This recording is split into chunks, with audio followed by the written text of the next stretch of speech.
This is a question that has kept me up at night for the last few years. Can technology optimists and pessimists get in the same room? Can they talk to each other? Do they even want to talk to each other? There's been this explosion in AI tools over the last year, and what's interesting about them is that they tend to reveal our biases. They're basically a Rorschach test for technology.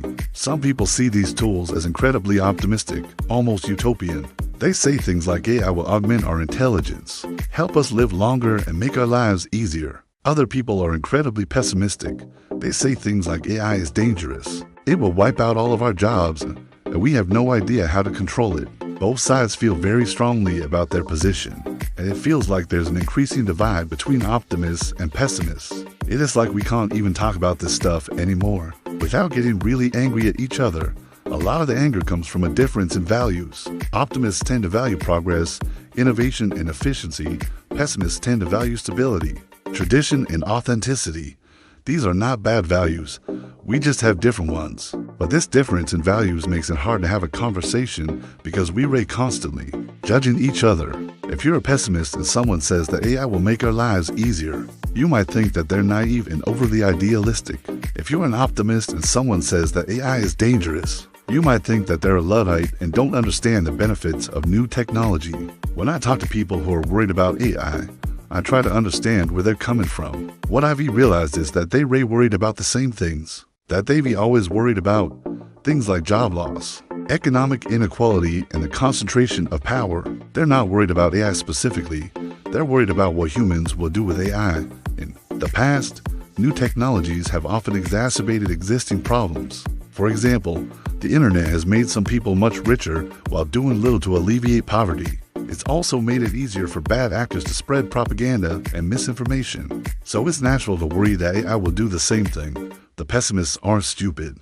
They're not Luddites. They're smart and they're thoughtful and they're asking important questions. My fear is that by writing them off as doomers, we're not taking their concerns seriously. And by dismissing their concerns, we're making it harder to find common ground. So let's talk about what technology optimists and pessimists can learn from each other.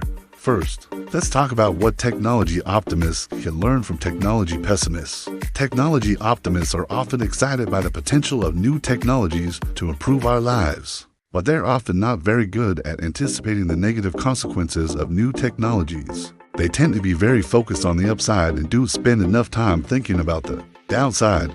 Technology pessimists are better at anticipating the negative consequences of new technologies. They're more risk-averse, and they're more likely to think about the downsides of new technologies. This is a valuable skill.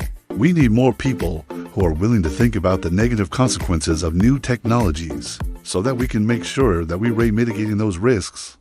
On the other side, there's a lot that technology pessimists can learn from technology optimists. Technology optimists are better at articulating the potential benefits of new technologies. They are able to paint a compelling vision of the future, and that makes people excited about the possibilities. Technology pessimists are often not very good at articulating the negative consequences of new technologies. They think the downsides outweigh the upsides, but they're not very good at communicating that message. Technology optimists are also better at building coalitions to support new technologies. They're better at getting people excited and organized around a new technology. This is an important skill. If we're going to develop new technologies responsibly, we need people who are good at building coalitions to make sure that everyone's concerns are taken into account. Ultimately, I think that technology optimists and pessimists have more in common than they realize. We all want a better future. We just have different ideas about what that looks like. If we can learn to appreciate each other's perspectives, I think we can work together to make sure that the future we create is one that we're all comfortable with. Thanks for watching.